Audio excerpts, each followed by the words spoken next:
नमस्कार मंडळी, राम राम. तर चला पुन्हा एकदा तुमचे एका नवीन व्हिडिओमध्ये स्वागत आहे. आणि मागचा व्हिडिओ तुम्ही बघितलाच असेल. तर आपण गेटवेला गेलो होतो, गेटवे फिरलो आणि पुढे आपण एलिफंटा केव्जला जायचा निर्णय घेतला. तर आता आपण त्याचे तिकीट काढले आणि क्रूजमध्ये आपण एंटर झालेलो आहोत. तर अशा पद्धतीनं हे क्रूज होतं, खूप सुंदर क्रूज होती. आणि एलिफंटाला जाण्यासाठी साधारणतः 1 तासाचा वेळ लागतोच. 1 तास 5 मिनिटे तर लागतातच, पूर्ण एवढा वेळ तर लागतोच. पहिल्यांदा गोव्याला केली ना आपण आठवतं की नाही, गोव्याला केली ना आपण. बाकी अजून काय म्हणाल, गोव्याचा कसा होता? चला आता आम्ही चाललोय, बोटमध्ये बसलोय. तुम्हाला मी दाखवते पुढे बरं का, एलिफंटाच्या चालू छान राहील, दाखवते तुम्हाला. तर चला, आपली आता बोटची राईड सुरू झालेली आहे आणि गेटवेला बाय बाय करून आपण एलिफंटा केव्जच्या दृष्टीने आपला प्रवास चालू झालेला आहे. तर माझ्या आवडीनं विचारत होते, याच्या अगोदर तुम्ही कधी गेलेले आहात का एलिफंटा केव्जला? तर ते बोलले नाही, माझा पण हा फर्स्ट टाईमच आहे. म्हटले मग चला. तसं ते यायचं नाहीच म्हणत होते, पण माझा जास्त आग्रह होता, माझ्या आग्रह खातर ते आले होते. पण त्यांना म्हटले, अहो आपण कष्ट तर आयुष्यभर प्रत्येकजण करतच राहतो, चांगले वाईट प्रसंग आयुष्यात चालूच राहतं, पण हा आनंदही घेतला पाहिजे. चला, माझ्यामुळे तरी तुमची पण झाली ही ट्रिप, असं म्हणत आम्ही गप्पा मारत निघालो. आणि बोटमध्ये आमची एकदम बोट फुल होती आणि इतकं सुंदर अथांग पसरलेला समुद्र आणि त्या असणाऱ्या सर्व बोटी आणि ही बोटची राईड खरंच असं मन आहे ना, असं एकदम आनंद द्विगुणित करणारी होती. आणि एलिफंटा केव्जला जाण्याची तर मला खूप दिवसाची इच्छा होती. म्हणजे वेरूळ अजिंठ्याची लेणी आहे औरंगाबादची, ती पण आम्ही बघितलेली आहे. तिथलं पण कोरीव काम खूप सुंदर आहे, मला ते काम पण खूप आवडलं. तर चला, मध्येच तिथे चहा देणारे आले, आम्ही चहा पण घेतला. म्हणजे चहा वगैरे नाश्त्याला जर तुम्ही काही घेतलं तर त्याच्यावरून एक्स्ट्रा पैसे लागतात. तर चहाचे 10 रुपये होते. पण मग चहा काय ठीक ठीक होता, मला काही इतका आवडला नाही. तर असू द्या. आणि हो, आपल्या या ट्रिपचं रेट पण आहे ना, भाडं कसं होतं त्यांचं माहिती आहे का? पर सीट 290 रुपये तिकीट आहे क्रूज राईडचं. त्या 290 रुपयामध्ये तुम्हाला ते घेऊन पण जातात आणि परत घेऊन पण येतात. म्हणजे साधारणतः 300 रुपये खर्च आपल्याला जायला आणि यायला लागतो, एलिफंटा केव्जला जाण्यासाठी बोटीने लागतो. आणि रविवारचा दिवस असल्यामुळे ना, बोटीच्या या फेऱ्या आहे ना कंटिन्यू चालू होत्या. म्हणजे बोट फुल होण्यासाठी 15-20 मिनटं पण लागत नव्हते. तर चला, आम्ही येऊन पोचलो आता एलिफंटा केव्जला आणि आता आम्ही खाली उतरतो आणि पुढे मग तुम्हाला दाखवतो का इथे कसं आहे, नाही का. इतक्या खोल समुद्रात असं हे एलिफंटा केव्ज म्हणजे एक बेटच आहे, डोंगरच आहे की ज्याच्या सगळीकडून पाणी आहे आणि मध्येच आहे छोटंसं. आणि इथे येऊन त्या काळच्या लोकांनी नाही का कोरीव काम केलेलं आहे, खरंच सुंदर आहे, बघण्यासारखं आहे. चला, आपण येऊन पोचलो आहोत एलिफंटा केव्जवर. सगळीकडे असं अफाट समुद्र आहे. इथे टॉय ट्रेन ची पण सुविधा आहे, पण आम्ही पायी पायी जाणार आहे. तर चला, इथे टॉय ट्रेनची पण सुविधा आहे. टॉय ट्रेन म्हणजे मिनी ट्रेन, छोटी ट्रेन असते ती. तिने आपण इथून तर केव्जपर्यंतचा म्हणजे लेण्यांपर्यंतचा जो प्रवास आहे तो ट्रेनने आपण करू शकतो, पायी चालत जाण्याची गरज नाही. पण मग आम्ही ठरवलं की आपण येताना ट्रेनने येऊ, जाताना पायी जाऊ, म्हणून आम्ही सगळेजण पायी पायी निघालो होतो. भारी वाटत असेल पण ते वरळी लिंकवरून पण 500 रुपये, बापरे. ऊसाच्या रसाचं सुद्धा आहे बरं का इथे.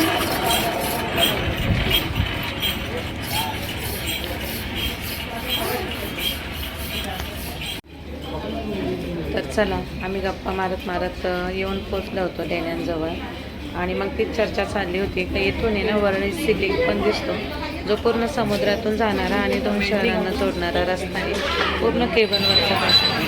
आणि इतकं सुंदर दिसत होता, त्याच्यावरून पण एखाद्या वेळेस नाही का जायला एकदमच खूप भारी वाटत असेल. चला, आता आम्ही इथे येऊन पोचलो, इथे घेतलो आणि इथे काहीतरी ना 5 रुपये 3 रुपये असं काहीतरी तिकिटाचे दर आहेत. ते पण आम्ही व्हिडिओमध्ये घेतले नाही. असे साधारणतः दर आहेत, मध्ये योग्य फीज आहे. साधारणतः मोठ्या व्यक्तींना 5 रुपये असं आहे. तर बघा, आणि तुम्हाला इथे एलिफंटा केव्ज एवढं समुद्रामध्ये आहे बेट ही, तरी पण तुम्हाला इथे प्रत्येक वस्तू भेटेल हो. आणि हे बघा, ज्यांना म्हणजे 120 पायऱ्या आहे साधारणतः लेण्यांपर्यंत पोहोचण्यासाठी, ज्यांना चालणं शक्य होत नाही म्हणजे वयोवृद्ध व्यक्तींसाठी वरती जाण्यासाठी इथं डोलीची पण व्यवस्था केलेली आहे. आणि त्याचे जे काही रेट आहेत ते हे बघा इथे लिहिलेले आहेत. म्हणजे ज्यांना चालता येत नाही, वरती चढायला त्रास होतो, ते डोलीचा वापर करू शकतात. आणि इथे वेगवेगळे नाही का सोविनियर आजकाल प्रत्येकजण भेट देतं तर सोविनियर घेऊन जातं. असे छान छान सोविनियर आहेत. आणि इतक्या सुंदर ॲट्रॅक्टिव्ह वस्तू आहेत ना विकण्यासाठी. म्हणजे मी थोडा वेळ थांबून सगळ्या वस्तूच बघत होते. खूप सुंदर वस्तू आहे सगळे, म्हणजे इतक्या सुंदर सुंदर वस्तू आहे, तुम्ही बघतच आहात. पिशव्या असो, ड्रेस असो, गळ्यात घालण्याच्या वस्तू असो, किंवा म्हणजे ज्वेलरी बॉक्स असो, किंवा वेगवेगळ्या नाही का समुद्रात भेटणाऱ्या खड्यांपासून बनवलेल्या वस्तू आहेत. अशा खूप सुंदर आणि युनिक वस्तू आहेत इथे. म्हणजे जर आपल्याकडे जास्त वेळ असला आणि आपण घेण्यासाठी इंटरेस्टेड असलो, तर आपण आपल्या घरात शोपीस म्हणून ठेवण्यासाठी किंवा दुसरं अशा छान काही वापरासाठी आपण या वस्तू नक्कीच घेऊ शकतो. म्हणजे सजावटीसाठी वस्तू घेऊ शकतो किंवा आपल्याला आवश्यक असेल काही वस्तू तर घेऊ शकतो. कारण की खूपच सुंदर अशा वस्तू आहेत.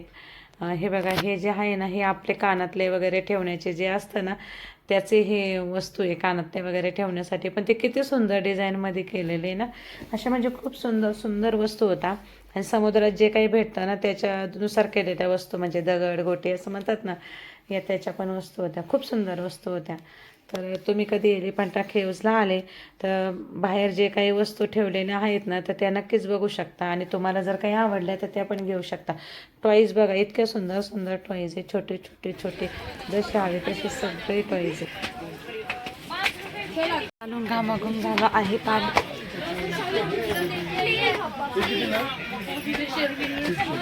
आमच्या तर चढून चढून हालत खराब झाली. माणसं गेलेत पुढं. माणसांमध्ये स्टॅमिना असतो. हो ना. तिकडे लेडीज खुश. आता नाही. सगळेजण पहिलंच पेमेंट करून येतील, म्हणजे इथे 15-20 मिनिटं जे वेस्ट गेले. हो ना.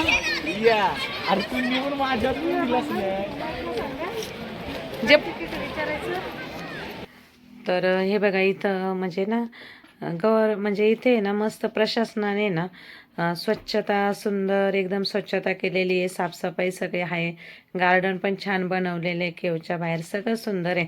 फक्त एकच गोष्ट अशी आहे की तिथं आलं की आपल्याला तिथं तिकीट नाही भेटत, ते ऑनलाईन करून यावं लागतं. आणि आम्हाला ते माहीत नव्हतं की ऑनलाईन करावं लागतं. तर ते आम्ही इथं आल्यावर तिकीट काढलं तर इथे नेट चालत नव्हतं, त्याच्यामुळे जरा त्याच्यात खूप जास्त वेळ गेला. तर बघा, हे असं सुंदर असं तिथे आहे. सुंदर असं वेगळा लेणी बघितल्या, आपलं पांडवलेणी बघितल्या, आणि आज एलिफंटा केव्ज म्हणजे एलिफंटाच्या लेणी बघितल्या. इतक्या सुंदर लेणी आहे. दगडात अखंड दगडात कोरलेलं काम आहे. सुंदर मस्त नाही का. आणि त्याची थोडी फूट झाली ना, ती नव्हती व्हायला लागत. इतकं चालून येताना इतकं थकलं होतं, पण वरती चढून आलो ना तर इतकं सुंदर मध्ये या लेणी बघून मन एकदम प्रसन्न झालं. आणि महादेवाची इथे पिंड पण आहे, तिथं पण म्हणजे सगळं दर्शन घेतलं, मन प्रसन्न झालं. एवढं सुंदर कोरीव काम आहे. वरती छताचं पण इतकं छान काम आहे. असं बघून म्हणजे त्या काळी नाहीच काही सिमेंट कॉन्क्रीट नव्हतं, काहीच नव्हतं, तरी अखंड कातात कोरलेलं काम खूप सुंदर आहे. खूप सुंदर अखंड बघा. तर चला, तिथे फिरत असताना आम्हाला एक लेडीचा ग्रुप दिसला जो ट्रेकिंगलाच आलेला होता. आणि त्या ग्रुपचं नाव होतं उठसूट हिंडायचं. मला ते नाव इतकं आवडलं ना, म्हटले मला पण अशा ग्रुपचं सदस्य व्हायला आवडेल. कारण की मला स्वतःला पण ट्रेकिंग असो, फिरण्याचं असो, अशा वेगवेगळ्या गोष्टी ना खरंच खूप आवडतात. म्हणजे आपले ऐतिहासिक ठिकाणं असो, प्रेक्षणीय स्थळं असो, हे सगळं बघायला, या गोष्टींना भेट द्यायला मला खरंच आवडतं. तर चला, आम्ही तिथले लेणीज बघितली. खूप सुंदर अशी लेणी होती. तिथं थोडेसे फोटो घेतले लेणीच्या बाहेरच्या बाजूला. आणि मग म्हटलं पाठीमागच्या बाजूला पण अजून काही लेणी आहेत का, आपण आजूबाजूचा पूर्ण परिसर बघू. तर अशा पद्धतीने आम्ही फिरत होतो. तर इथे एका ठिकाणी छान असा सभामंडप बांधलेला आहे बाहेर, की तिथे तुम्ही निवांत बसून ना थोडा नाश्ता पाणी करू शकतात, बसू शकतात, थोडं रेस्ट, थोड्याशा गप्पा टप्पा, असं म्हणजे सुंदर असा पॉईंट केलेला आहे. पाठीमागच्या बाजूला पण काही लेणी आहेत. त्यांचं कोरीव काम पण इतकं सुंदर आहे. आणि या लेण्यांचं एक वैशिष्ट्य आहे की इथं भरपूरशा लेण्यांमध्ये ना महादेवाची पिंड आपल्याला दिसून येते. म्हणजे तसं मला वेरूळ अजिंठा लेणीत पण नाही दिसलं आणि पांडव लेणीमध्ये पण नाही दिसलं. तिथं फक्त खोल्या होत्या आणि कोरीव काम होतं वेगवेगळ्या मूर्तींचं वगैरे. पण इथल्या याच्यात कोरीव काम पण आहे, खोल्या पण आहेत आणि महादेवाचे पिंड पण दिसले म्हणजे असं. आणि तिथं त्याच्याबद्दलची माहिती लिहिलेली आहे. त्याचे मी फोटो काढले. म्हटले चला आपण ते वाचून घेऊ, म्हणजे आपल्याला त्याबद्दल माहिती राहते.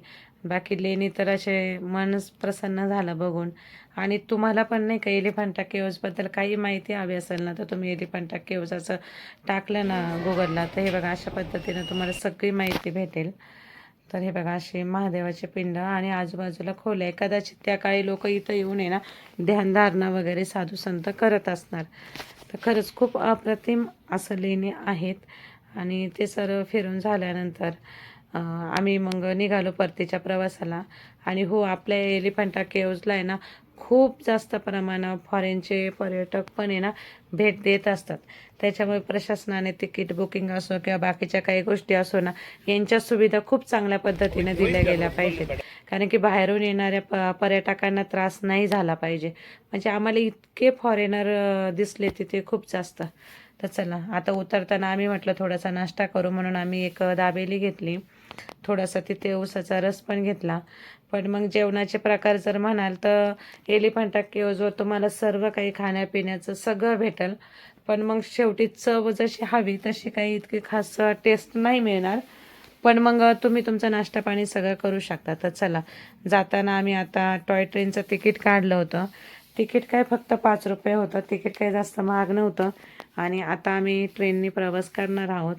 म्हटलं चला हा पण आनंद घेतला पाहिजे. तर आता आम्ही सगळेजण ट्रेनमध्ये बसलो आहे आणि आपला प्रवास सुरू झाला. आणि चालत जायला 10 ते 15 मिनटं लागत असले तर ट्रेनने आपण आहे ना 5 मिनटात पोहोचून जातो आहे. मग म्हटलं चला आता आम्हाला पुढे जाण्याचे पण वेध लागले होते, कारण की बराच वेळ गेला आमचा एलिफंटा केव्जवर. मग म्हटलं आता उतरलं तर पटकन जी बोट असेल त्याने आपण निघून जाऊ. आणि म्हणजे ना या ट्रेनमधून पण बाहेरच्या समुद्राचं परत झाडांचं निसर्गाचं असं छान मी शूटिंग केलं. आणि खरंच खूप सुंदर असा नजारा होता, एकदम मन प्रसन्न करणारा.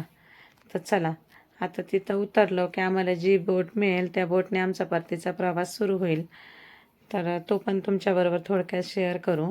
तर बघा किती सुंदर असं हिरवंगार नाही का, एकदम सुंदर असं वातावरण आहे, छान. पण ऊन आहे ना खूप जास्त लागतं इथं. म्हणजे तरी हिवाळा असल्यामुळे मुंबईचं वातावरण दमट असतं, तसं आम्हाला दमट वगैरे काही जाणवलं नाही, पण ऊन जास्त लागत होतं. तर हे बघा किती सुंदर असं हे डोंगर आहे ना, सगळीकडे पाणीच पाणी आणि इथे असा डोंगर. आणि हे बहुतेक भरती असले समुद्राला की पाणी पूर्ण डोंगरापर्यंत राहत असेल. आता तर असं पाणी मागे सरकलेलं होतं. तर तुम्हालाही कधी शक्य झालं तर एलिफंटा केव्जला तुम्ही पण एकदा नक्कीच व्हिजिट करा. खूप सुंदर आहे. आणि आपल्या पुरातनकालीन ज्या ऐतिहासिक वास्तू असतात, स्थळं असतात ना, ते खरंच खूप सुंदर असतात, बघण्यासारखे असतात. आणि त्याच्यातून माहितीसारखं पण खूप जास्त ज्ञान भेटत असतं. तर नक्कीच एखाद्या वेळेस व्हिजिट करा. तर बोट लागलेलीच होती. आम्ही खाली उतरून आल्यावर लगेच बोटमध्ये बसून घेतलं आणि परतीच्या प्रवासाला सुरुवात झाली. तर तुम्हाला आपला हा एलिफंटा केव्जचा व्हिडिओ आवडला असेल तर आपल्या व्हिडिओला लाईक, शेअर, सबस्क्राईब करायला विसरू नका. आणि तुम्ही पण गेलेले असाल एलिफंटा केव्जला तर तुमचा काय अनुभव आहे तो पण आम्हाला नक्कीच कमेंट करून सांगा. तर चला भेटू पुन्हा एकदा एका नवीन व्हिडिओमध्ये.